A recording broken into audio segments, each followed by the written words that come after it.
Hey guys, today we're making a really simple and easy recipe of Neer Dosa. This also is kind of the recipe where you'll hear your ancestors scream, "Well, that's enough of water, my child." So let's try and make our ancestors proud today.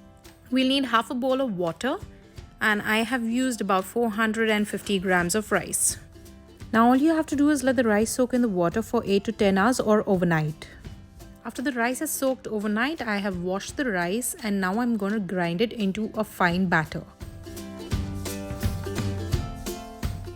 To grind the rice, I'm going to use approximately 4 tablespoons of water. After grinding, your batter should be smooth and runny and there shouldn't be any grains left behind.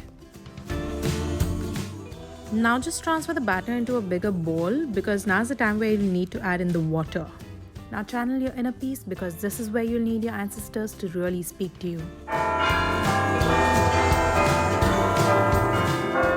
Well, I was just kidding. You need 900 ml of water to be added to the rice. So I've used surti kolam to make this recipe, but you can use any kind of rice that's available in your house. But know for a fact that the amount of water that you may need for this recipe may vary a little from the amount of water that I have used while making these dosas. At last, just add 1 teaspoon of salt and your batter is ready. Now to make sure that you're not lathering your pan with oil, just take the head of an onion and prick it with a fork.